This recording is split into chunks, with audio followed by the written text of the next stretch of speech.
Bismillahirrahmanirrahim.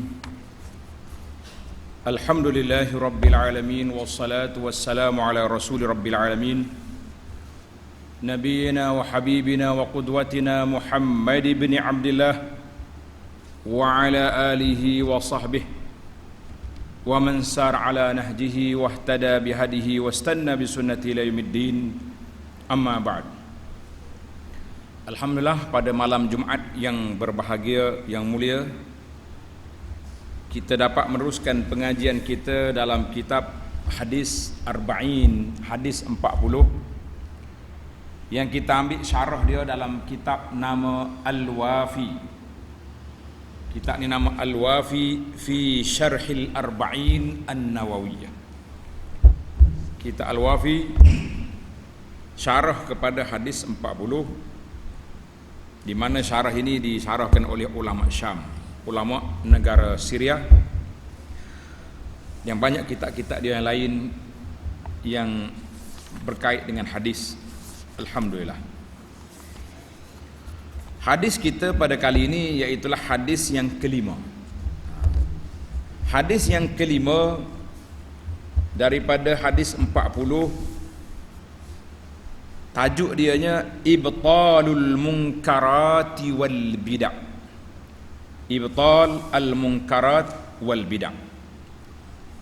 Membatalkan ataupun menghapuskan perkara-perkara mungkar dan juga perkara bid'ah. Bila orang tanya apa makna bid'ah, ini pelajar-pelajar kena ingat, bila kita kata bid'ah, apa makna dia?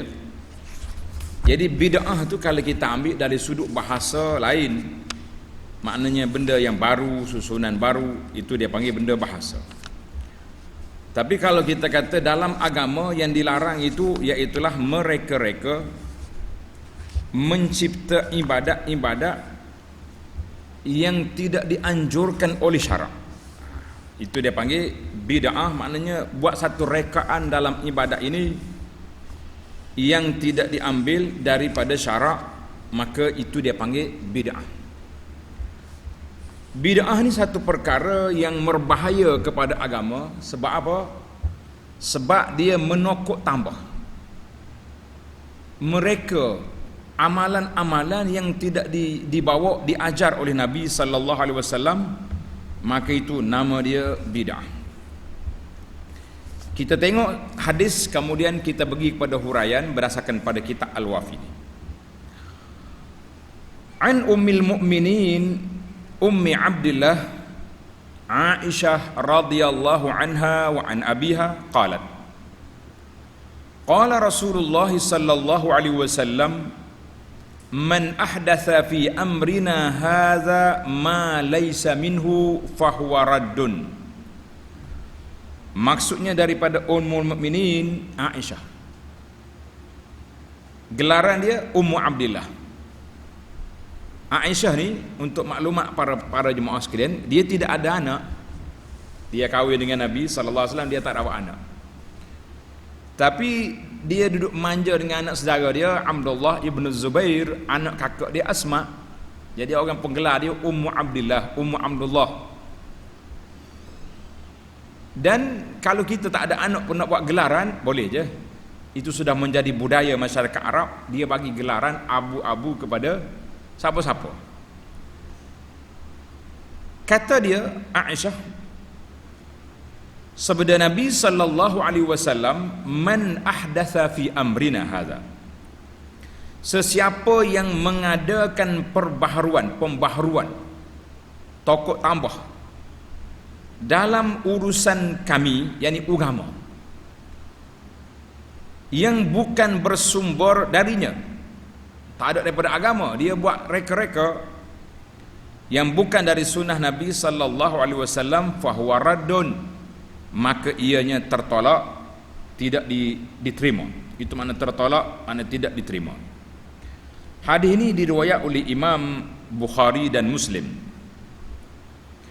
Wa fi riwayatin li Muslimin, dalam riwayat Muslim, man amila amalan, lain sikit. Yang tadi man ahdatha, riwayat yang kedua man amila amalan.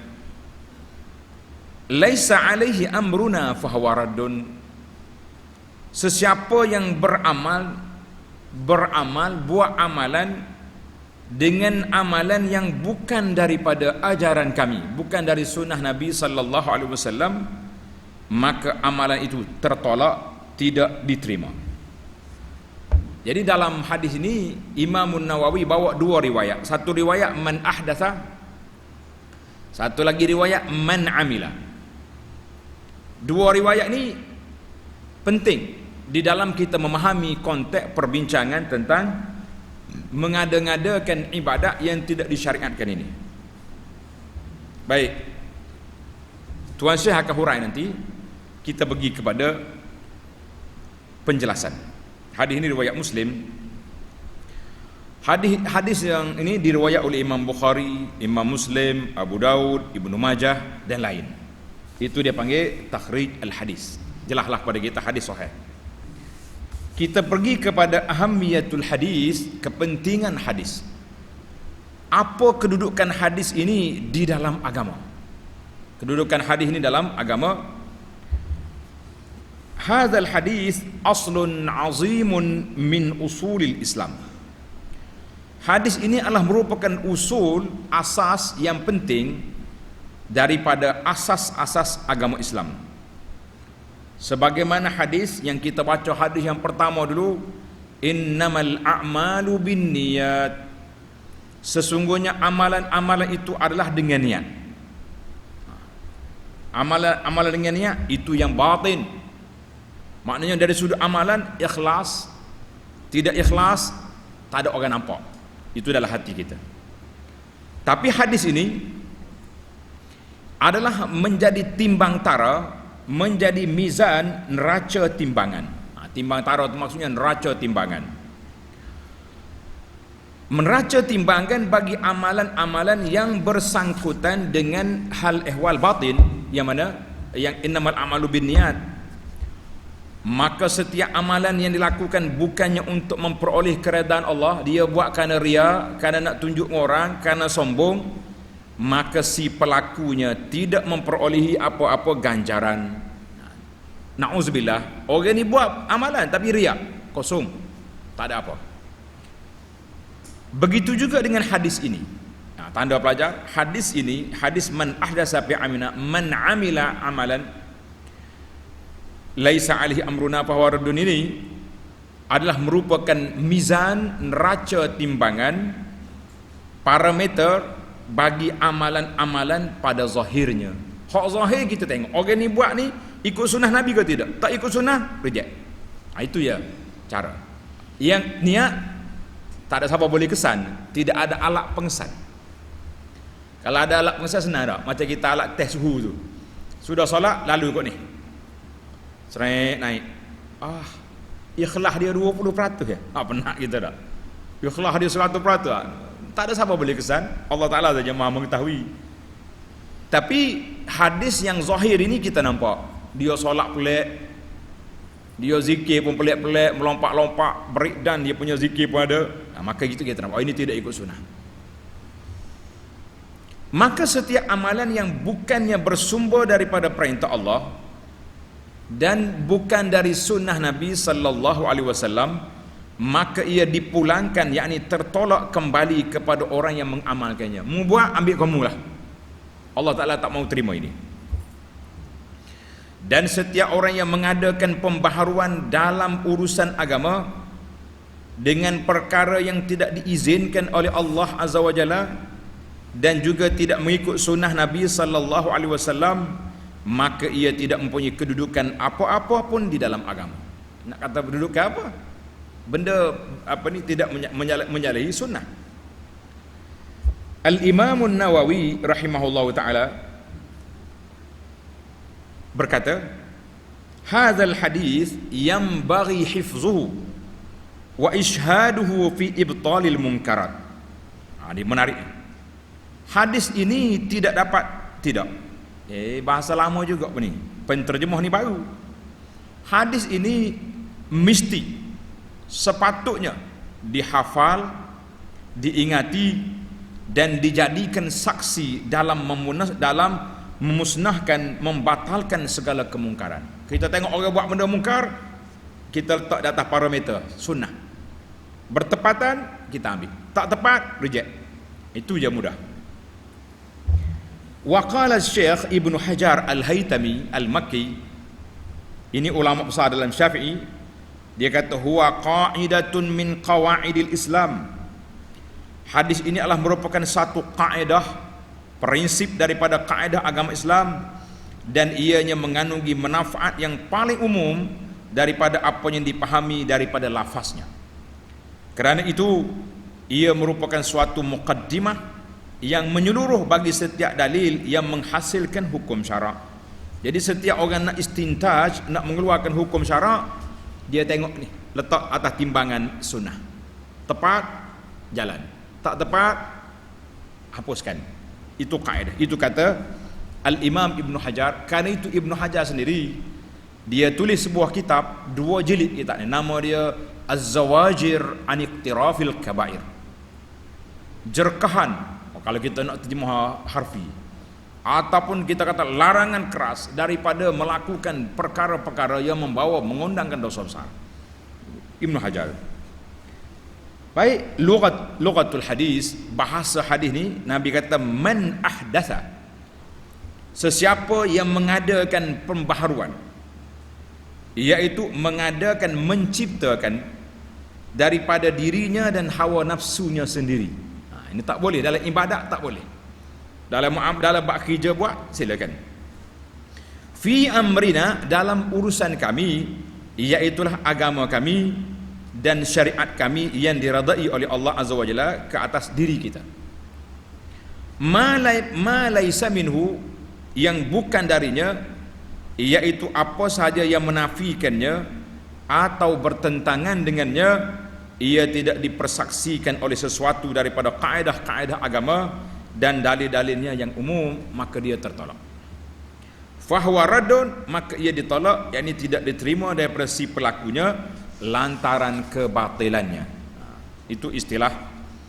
Baik, kita pergi kepada fiqhul hadis wa ma yurshidu ilaih. Fiqh hadis, dan hadis ini menunjukkan kepada apa? Ini penting. Bila kita belajar hadis, tak boleh belajar saja. Hari ini menjadi satu trend, fenomena. Saya nak pergi mengaji hadis ni. Hadis apa? Hadis 40. Untuk apa? Nak dapat sanad. Fahamnya tidak? Tak. Sanad itu satu cerita, tapi yang besar penting bagi kita untuk memahami apakah hadis, maksud hadis yang disampaikan oleh Nabi sallallahu alaihi wasallam itu. Apabila ramai apakah pergi boleh ketah foto stek sanad juga sengih balik. La, kita kata bukan itu matlamat kita belajar nak faham. Tapi bagi orang yang talabatul ilmi, yang memahami, penting juga bagi dia sanad itu, kan? Yang pertama, Tuan Syekh bawa kepada kita ada 8 fiqhul hadis. Kita ambil secara ringkas insya-Allah. Yang pertama, al-Islam ittiba'un wal ibtida'. Menarik ni kata-kata. Islam, ini pelajar tulis. Al-Islamu ittiba'un wal ibtida'. Maksudnya Islam itu ikut dalil, ikut sunnah, bukan ibtida', bukan mereka-reka ibadat yang tidak dianjurkan. Rasulullah sallallahu alaihi wasallam telah memelihara Islam daripada sikap mutatarrifin, golongan yang berlebih-lebihan, ekstremis. Nabi kita tak benar. Orang-orang yang melampaui batas, dan juga at-tahrif al-mubtilin, ataupun pengubah suaian, modified yang dibuat oleh ahli-ahli batil. Orang yang batil, dia modified ibadat. Orang yang melampau, dia salah tafsir ayat pula, macam-macam. Maka dengan hadis ini yang dianggap sebagai jawami'ul kalim.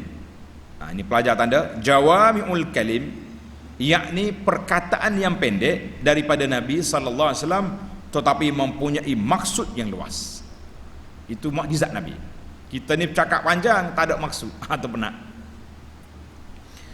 Ianya diperolehi daripada banyak ayat-ayat yang terdapat dalam Al-Quran. Kitab Al-Quran telah mendatangkan nas bahawa kejayaan dan keselamatan adalah dengan mengikuti petunjuk Rasulullah sallallahu alaihi wasallam tanpa sebarang penambahan dan juga perubahan. Jangan tambah, jangan modify. Sebagaimana firman Allah Taala, a'udzubillahi minasyaitonirrajim, qul in kuntum tuhibbunallaha fattabi'uni yuhibbukumullah. Katakanlah wahai Muhammad sallallahu alaihi wasallam kepada umatmu, sebut nama Nabi, selawat semua, sekiranya kamu benar-benar mencintai Allah, maka ikuti aku sallallahu alaihi wasallam, nescaya Allah akan mencintaimu. Surah Ali Imran ayat 31. Dan firman Allah Ta'ala, wa anna hadha sirati mustaqiman fattabi'uh wa la tattabi'us subula fatafarraqa bikum an sabilih. Dan bahawa yang kami perintahkan ini adalah jalanku yang lurus, maka ikutilah dia. Mana jalan Allah Ta'ala ni satu jalan dia, iaitulah jalan Nabi kita Muhammad sallallahu alaihi wasallam.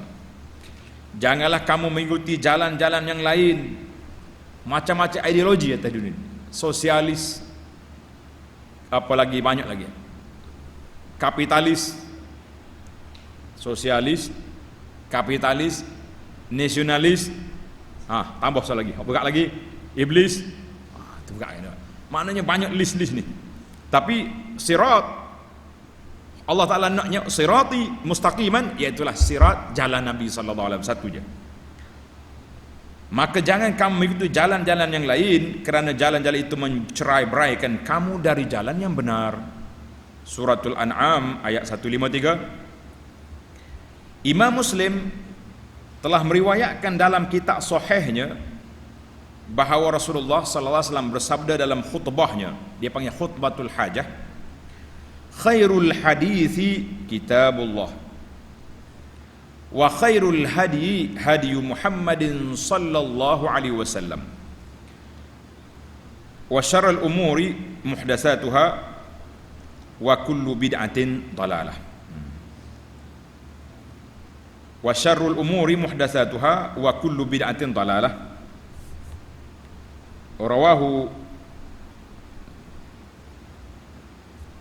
Maka tengok terjemahan dulu.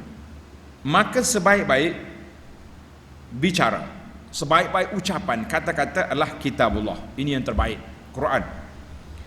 Dan sebaik-baik petunjuk adalah petunjuk Nabi Muhammad sallallahu alaihi wasallam.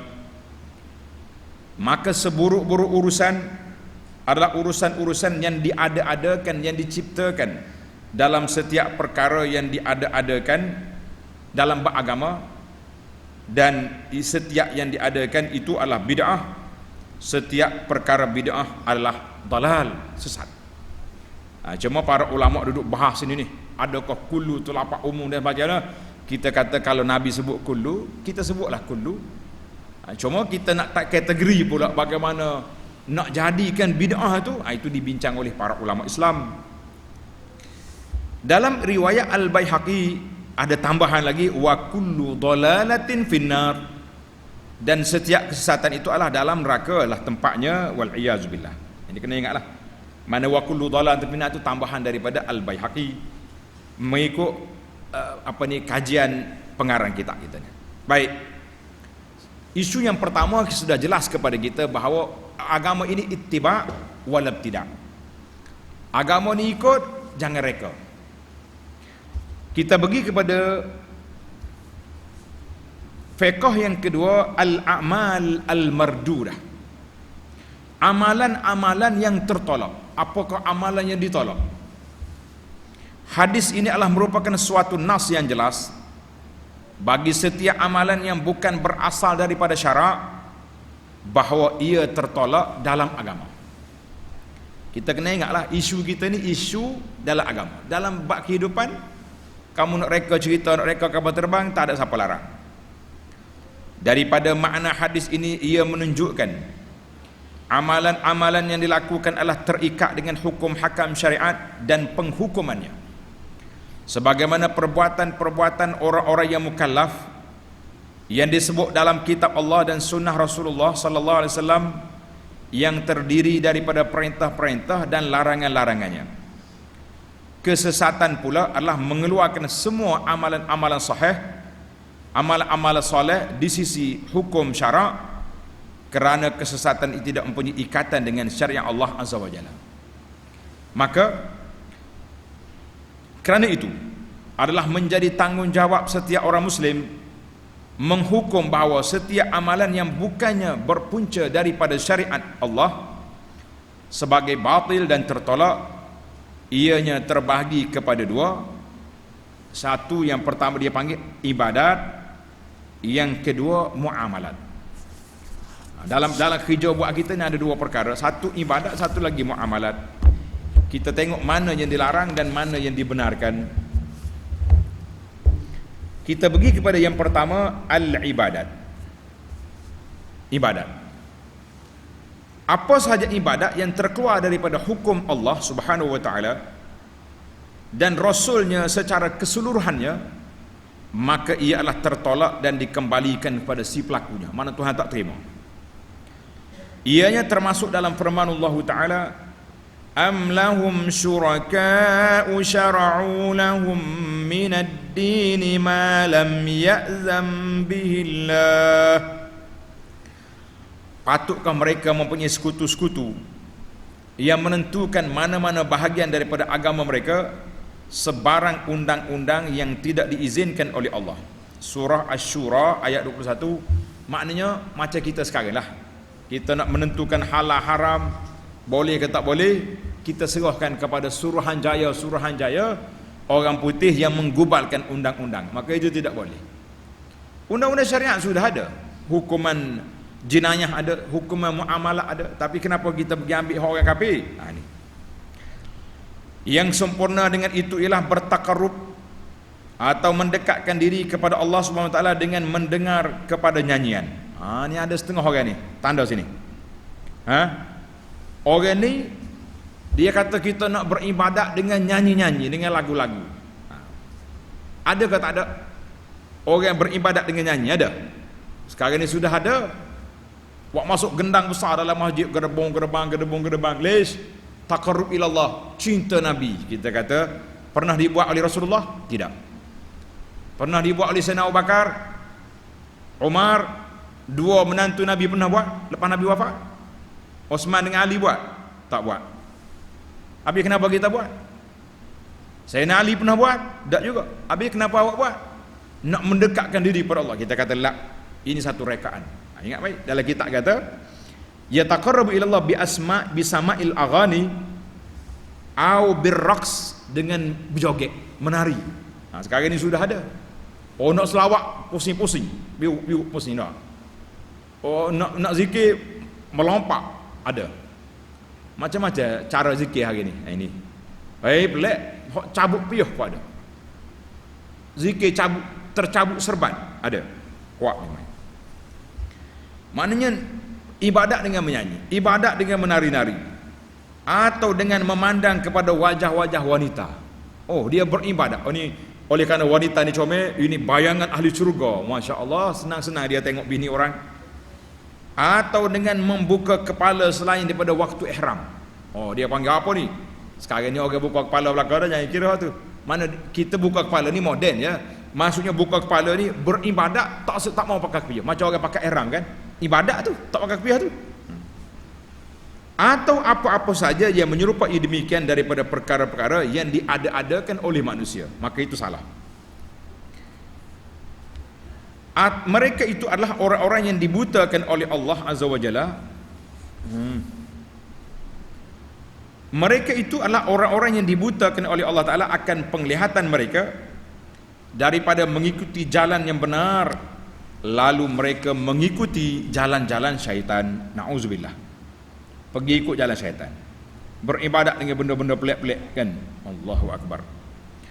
Namun mereka mendakwa bahawa mereka bertaqarrub, mendekatkan diri kepada Allah, mencintai Nabi sallallahu alaihi wasallam dengan barang apa yang mereka ada-adakan, dengan fikiran, dan kesesatan mereka. Wal'iyazbillah. Untuk kena ingat, penulis kitab ni daripada Syam, maknanya orang Syria dia ni. Kedudukan mereka dalam kebatilan ini ada umpama orang-orang Arab musyrikin yang telah mengadakan pembaharuan dalam ibadat dan bertakarrub pada Allah Ta'ala dengan apa cara yang tidak diturunkan oleh Allah Azza wa Jalla. Contohnya firman Allah Ta'ala, wa ma kana salatuhum 'indal baiti illa muka'an wa tasdiyah fadhuqul 'adzaba bima kuntum takfurun. Dan tidak adalah solat mereka di sekitar Baitullah hanyalah siulan dan tepuk tangan. Puak-puak kafir pergi tawaf sambil-sambil hidup siul, sambil-sambil hidup tepuk tangan happy. Ini jangan. Ini ada orang ibadat dengan tepuk tangan ni. Ibadat dengan lagu-lagu lah, nak dengar nasyid tidak jadi masalah. Tapi menganggap ini satu ibadat, ini jadi masalah. Sebahagian daripada mereka telah menyangka bahawa setiap perbuatan takarrub kepada Allah dalam ibadat, maka perbuatan yang lain juga lain selain daripada ibadat akan turut juga menjadi qurbah, menghampirkan diri kepada Allah secara mutlak. Umpamanya, contoh ni, seorang laki-laki yang telah bernazar di zaman Nabi sallallahu alaihi wasallam untuk berdiri di bawah sinaran cahaya matahari, beliau tidak akan duduk. Nama dia Abu Israel. Tulis ni pelajar. Seorang ni nama Abu Israel, dia bernazar tak mau duduk. Tak mau duduk di bawah bayangan teduh. Nak berdiri. Tak mau makan, nak puasa. Nabi tengok, apa ni? Sahabat kata, Abu Israel salah tu, dia bernazar.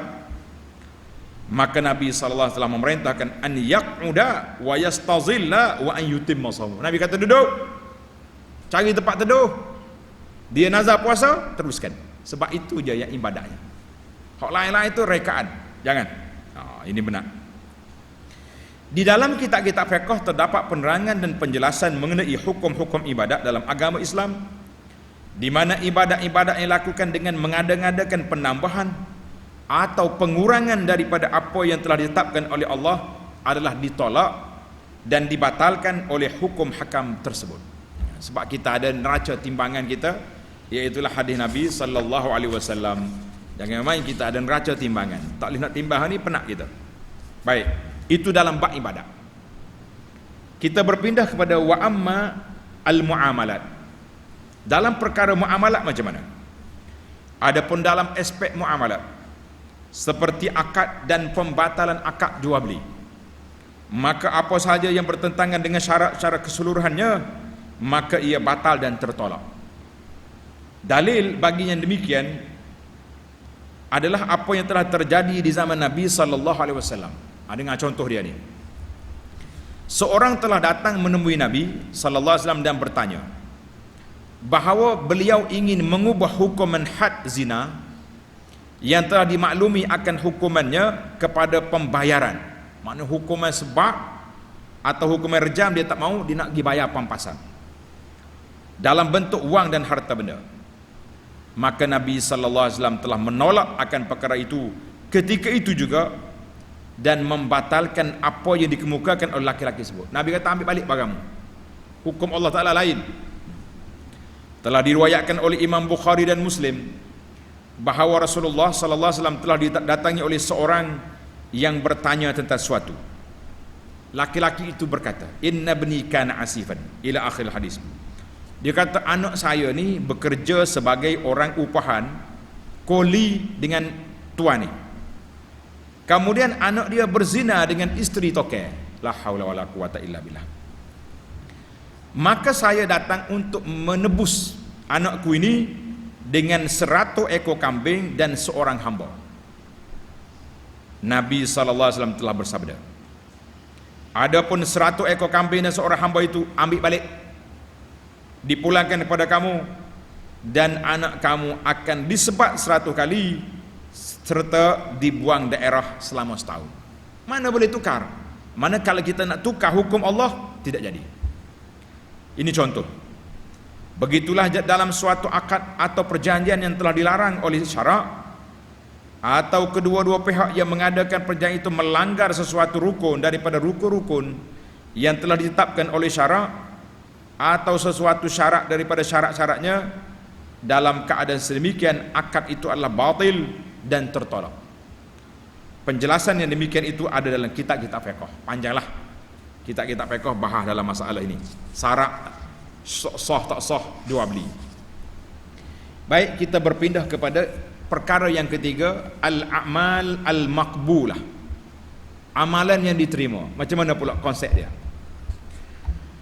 Terdapat amalan-amalan dan atau perkara-perkara bid'ah yang diada-adakan tetapi tidak menafikan hukum syarak, bahkan wujud dalil-dalil syarak dalam dan kaedah-kaedahnya yang menguatkannya.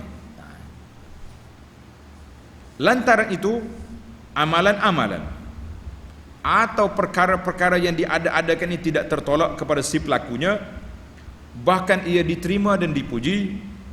Para sahabat telah banyak melakukan sedemikian dan mereka membolehkannya dan bersepakat atas penerimaannya, dia panggil ijma'. Contoh yang paling jelas daripada keadaan sedemikian ialah pengumpulan Al-Quran di zaman Abu Bakar As-Siddiq. Al-Quran dulu ditulis atas kayu, atas kulit, jadi dia terpisah-pisah. Duduk dengan orang ni setengah, dengan Ubay setengah, dengan orang ni setengah. Bila mari zaman Sayyidina Abu Bakar, ramai penghafal Al-Quran mati dalam peperangan. Maka Sayyidina Umar mencadangkan, ataupun sahabat mencadangkan supaya mengumpulkan Al-Quran. Maka Sayyidina Abu Bakar kumpul Al-Quran dalam satu mushaf, kumpul letak dalam satu kitab. Sedangkan dia tidak terkumpul di zaman Nabi. Tapi ingat, Abu Bakar tidak mereka-reka tulisan, sebab tulisan sudah ada, cuma tidak terkumpul. Abu Bakar hanya mengumpulkan. Begitu juga dengan penulisan naskah Al-Quran tersebut dan menghantarnya ke kota-kota. Mana dia tulis, dihantar ke negeri-negeri sebagai kitab induk, menjadi rujukan kepada orang. Bersama-sama dengan para qurra, ahli-ahli Al-Quran di zaman Sayyidina Uthman bin Affan. Demikian juga dengan penulisan ilmu-ilmu nahwu, faraid, ilmu hisab, tafsir, perbincangan tentang sanad-sanad dan mata-mata hadis, dan selainnya daripada ilmu-ilmu nazariyah, ilmu yang terhasil daripada ijtihad, penyelidikan bersandarkan syariat yang berkhidmat sebagai sumber-sumber asas pensyariatan, ataupun ilmu-ilmu yang dihasilkan melalui pengalaman atau percubaan yang bermanfaat dalam berkhidmat untuk manusia dalam kehidupan mereka, dan ilmu-ilmu itu menyampaikan kepada penyediaan kekuatan dan pemakmuran muka bumi, penetapan untuk syariat Allah Ta'ala dan penetapan hukum dengan barang apa yang telah diturunkan oleh Allah Azza wa Jalla, maka ini tidak dilarang. Artinya ilmu-ilmu ini walaupun tidak dibukukan zaman Nabi, contohnya ilmu nahwu, tak ada zaman Nabi mubtada khabar, sebab orang Arab masa itu semuanya fasih, ahli-ahli sastrawa belaka, dia dengar dia tahu. Bila kemudian baru dikumpul ilmu nahwu, ilmu balaghah, ilmu badi', ma'ani, bayan, kan? Maka ini dia kata ini benda baru, tapi benda baru yang tidak bercanggah dalam kaedah agama, jadi tidak jadi masalah. Itu sebagai ilmu alat. Macam kita hari ni, ilmu baru zaman kita hari ni adanya alat mikrofon. Ada kita tahu mikrofon ni bid'ah ni tak boleh pakai. Siapa dia cakap? Memang bid'ah, tapi bid'ah dalam sudut kira-kira penggunaan. Bukannya kita beribadat dengan mikrofon. Cuma mikrofon ni nak suruh orang dengar daripada jauh, kan? Baiklah. Kemudian pembahagian bid'ah dia panggil nombor 4, al-bid'atul mazmumah wal bid'ah al-mahmudah. Apa pula? Ada bid'ah yang dipuji, ada bid'ah tidak dipuji. Tadi dalam hadis tadi dia kata semua bid'ah sesat. Macam mana? Setelah membincangkan mengenai amalan-amalan yang diterima dan ditolak, maka kita sampai pada natijahnya yang jelas dan terang, iaitu beberapa amalan-amalan bid'ah yang bertentangan dengan syariat Allah. Ianya adalah bid'ah yang keji, bid'ah yang mazmum, tercela dan sesat. Dan beberapa amalan bid'ah pula tidak bertentangan dengan syarak, bahkan ia selari dengan syariat dan menepati kehendaknya, maka ianya diterima. Kerana itu amalan-amalan yang diterima dan dipuji ini ada yang mandub, dia panggil sunat, ada yang fardu kifayah. Kerana itu Al-Imam Syafi'i, ini masyhur daripada kata-kata Syafi'i, ma ahdatsa wa khalafa kitaban aw sunnatan aw ijma'an aw atharan fahuwal bid'atud dhalah. Dia kata, sesiapa yang melakukan pembaharuan yang bertentangan dengan kitab Al-Quran dan Sunnah dan ijma' ataupun asar itu kata-kata sahabat, maka ia adalah bid'ah sesat. Dan sesiapa yang melakukan pembaharuan yang merupakan kebaikan dan tidak bertentangan dengan dia demikian itu sedikit atau suatu pun, maka adalah ianya satu bid'ah yang terpuji. Artinya kalau bid'ah yang tak baik, reka-reka juga sesatlah belaka. Hak puji tadi yang ada asalnya dalam Islam, maka kita kata itu tidak menjadi masalah. Adapun bid'ah yang keji, kadang-kadang boleh menjadi makruh, kadang-kadang boleh menjadi haram, disebabkan kemudaratan dan kerusakannya dan pertentangannya terhadap maksud-maksud agama Islam dan kepentingan-kepentingannya. Kadang-kadang perkara bid'ah ini boleh melontarkan seorang insan itu kepada kekufuran. Dipanggil al-bid'ah al-mukaffirah. Bid'ah dia ni siapa jadi kafir, ada. Sesat dan penyelewengan, seumpama penisbahan terhadap suatu rupa bentuk-bentuk penyembahan yang ditujukan kepada suatu benda, dan penisbahan terhadap suatu jamaah yang mengingkari wahyu atau mengingkari syariat Allah Ta'ala, atau seruan-seruan yang dilaung-laungkan agar diterapkan undang-undang buatan tangan manusia kerana mereka melihat terdapat unsur-unsur kemundaran dan kelemahan pada undang-undang syariat. Ini bahaya ni. Dia kata benda yang boleh membawa kepada syirik, apa contohnya? Seperti kita pergi masuk bersama dengan kumpulan-kumpulan yang tak mahu terima wahyu, tak ada. Ataupun dia nak pakai Quran saja, hadis tak mahu. Ni ada kumpulan ni. Jadi kumpulan ni dipanggil boleh membawa kepada kufur. Ataupun kumpulan yang menolak undang-undang syariat, dia nak undang-undang sibil, undang-undang orang putih. Ataupun kumpulan yang mengatakan undang-undang syariat ini mundur, tidak maju. Seperti dan juga ataupun ini kumpulan yang kedua, hak tadi bab undang-undang. Ataupun menisbahkan diri kita masuk menyertai kumpulan dan perjuangan jamaah yang mendakwa mereka adalah jamaah tasawuf. Dengar ni, kumpulan tasawuf mana pula ni, yang lalu mereka meringan-ringankan taklif syarak. Kami ni kumpulan hakikat makrifat, kamu kumpulan syariat kena salat. Puak kita ni puak hakikat tak payah salat. Ini hak sesat ni. Bahaya.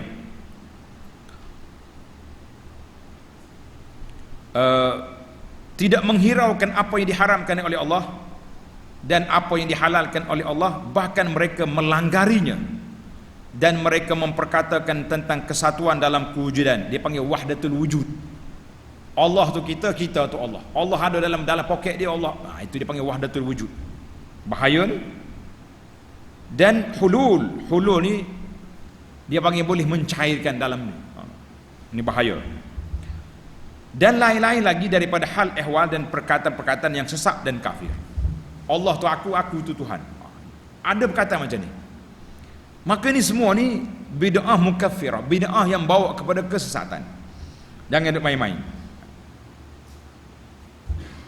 Baik, di antara contoh-contoh bid'ah yang sesat, dia kata al-bid'ah as-sayyi'ah, bid'ah yang buruk, yang tak baik, adalah seumpama yang wujud di kalangan kebanyakan manusia, ramai di kalangan manusia, seperti membesar-besarkan perkara-perkara untuk mengambil keberkatan. Dia panggil tabarruk.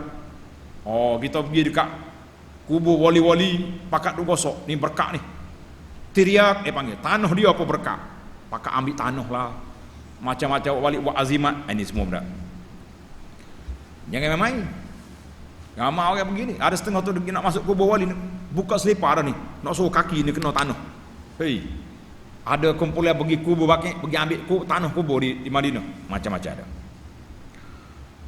Pergi ambil tabarruk dengannya dan beriktikad bahawa sesuatu itu memberi manfaat yang tertentu kepada mereka.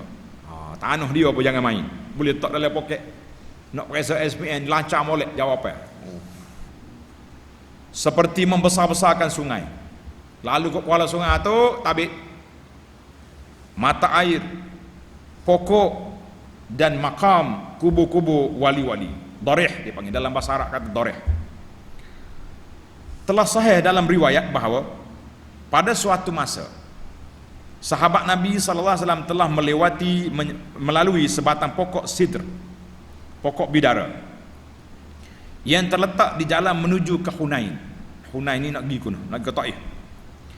Dan orang-orang musyrikin membesarkan pokok ini dan menggantungkan senjata-senjata mereka pada pokok tersebut.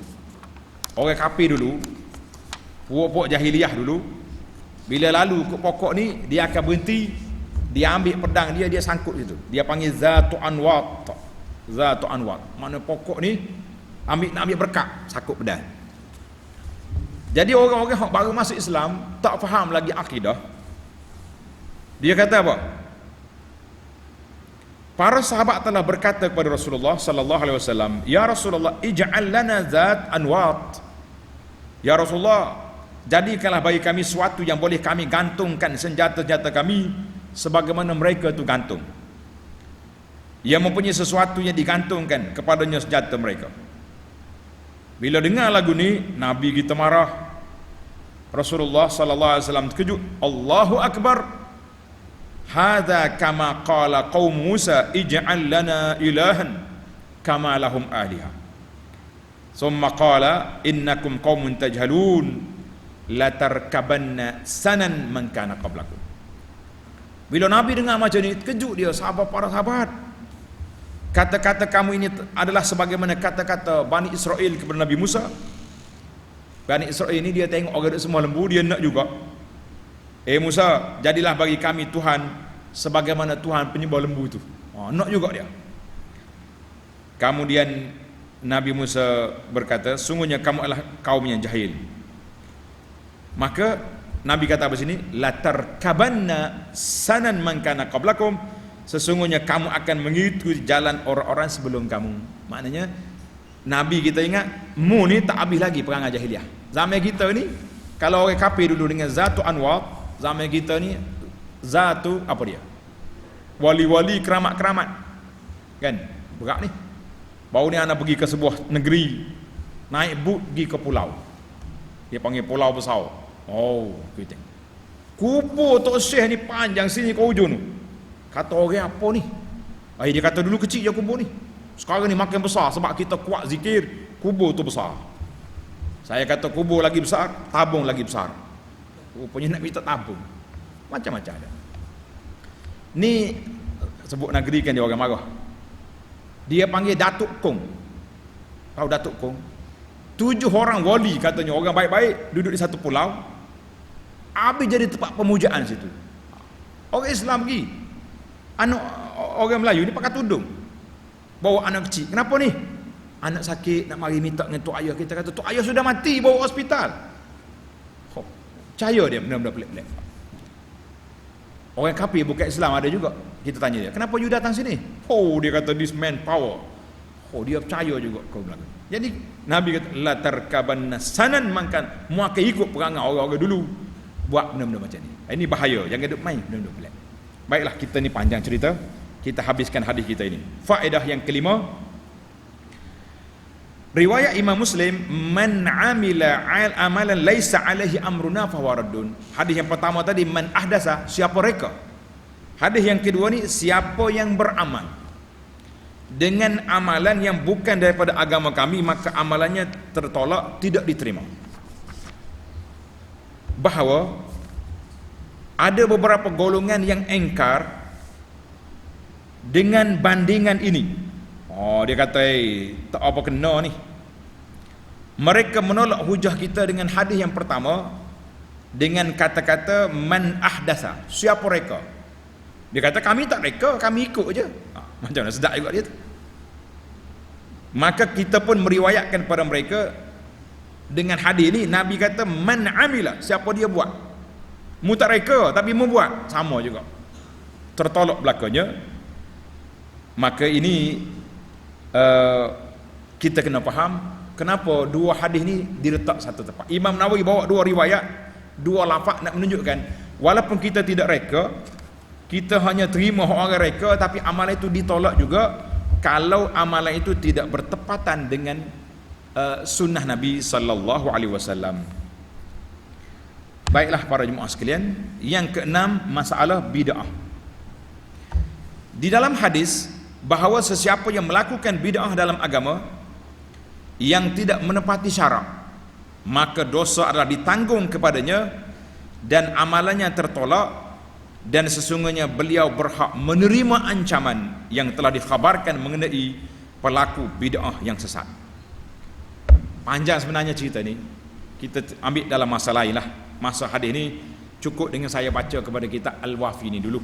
Dan ada orang kata tu pernah Sayyidina Umar waktu dia susun balik, solat tarawih. Baru ni kita dah bincangkan.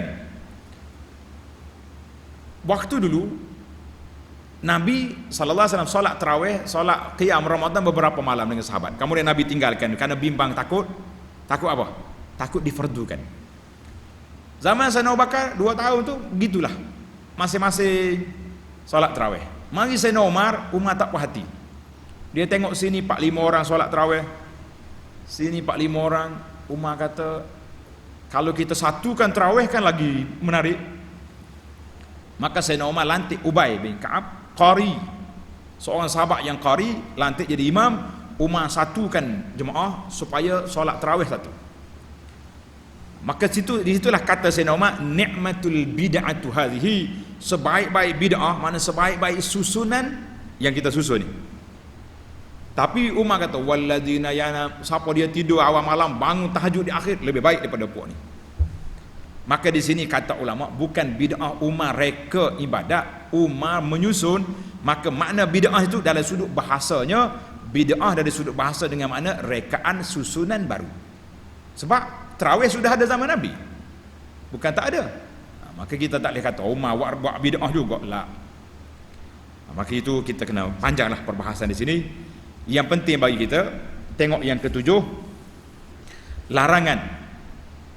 Di dalam hadis, larangan atau cegahan itu membawa kepada fasad, kerusakan. Jika dilakukan apa yang dicegah dan dilarang, maka ia akan mendatangkan kerusakan dan kemudaratan ke atas orang dan juga masyarakat. Yang ke-8, Islam telah sempurna. Agama Islam adalah sempurna dan tidak ada kekurangan padanya. Masyhur daripada kata-kata ulama salaf, ada yang disebutkan kata ini kepada Imam Malik, siapa yang merekakan ibadat seolah-olah kita mengatakan Nabi belum selesai menyampaikan ibadat ini kepada kita. Jadi pelajar-pelajar, para jemaah sekalian, berhati-hati kita. Hari ini banyak orang suka reka-reka jenis ibadat yang tidak ada dalam sunnah Nabi, kita kata kita tinggalkanlah. Ana tahu, dia kata ustaz janganlah engkar ke benda tu khilaf. Benda tu khilaf. Sehingga saya tulis sebuah kitab, Rahmat dalam Perbezaan. Maknanya kelebihan berbeza pendapat ini ada kelebihannya sendiri. Tapi dalam ibadat, kalau ada yang sahih, yang benar, yang waris daripada Nabi sallallahu alaihi wasallam, kenapa kita nak tinggal? Pergi ambil yang tidak sahih. Kenapa? Kita nak beli barang pun kita tanya, ini ori ke tak ori? Oh, dia kata ni ori, mahal sikit, sanggup beli. Tapi ada kadang-kadangnya kita kata tak ori pun tak apa, itu barang-barang. Tapi dalam ibadat kita yang kita nak bawa bertemu Tuhan, biarlah kita ambil yang betul-betul sahih. Kerana itu di antara awal yang saya tulis susun, iaitulah zikir lepas solat. Dan juga zikir pagi petang kita susun ni sebab apa? Nak kemukakan kepada masyarakat bahawa ini di antara amalan yang waris daripada Nabi sallallahu alaihi wasallam. Kenapa kita nak pergi baca yang pelik-pelik, zikir-zikir? Tapi ada juga pelajar kata kurang seronok lah ustaz. Kalau zikir kuat-kuat macam di kampung tu seronok. Kita kata ini ibadat bukan seronok, ibadat ittiba' wal ibtida'. Ibadat ini kita ikut, bukan reka. Baiklah para jemaah sekalian, hadis tamatlah kita hadis yang kelima. Dia kata, dalam Imam Nawawi kata, ibtalul munkarati wal bid'ah, membatalkan benda mungkar dan segala benda bid'ah dalam reka-rekaan dalam ibadat. Jadi senangnya parameter kita nak buat satu perkara, kita tengok ada hadis, ada hadis ni sahih atau dhaif. Ulama kata dhaif tapi boleh beramal, kita kata boleh lagi. Tapi tak tahannya hak dhaif pun tidak, palsu pun hadis juga palsu lah. Mana boleh hadis palsu? Hadis. Ini kita kena, para pelajar kena belajar dalam berjimat cermat. Mesti kita teliti dalam perkara ibadat kita, kerana ibadat ini din yang kita akan bawa bertemu dengan Allah Azza wa Jalla. Kalau ada yang ori, kenapa nak ambil yang tiruan? Kalau ada yang sahih, kenapa nak ambil yang tak sahih? Kalau ada yang sunnah, kenapa nak pergi cari yang bid'ah? Itulah nasihat saya kepada kita semua. Mudah-mudahan kita selamat. InsyaAllah kita akan sambung lagi hadis yang ke-6, al-halal wal haram, dalam siri yang akan datang insyaAllah.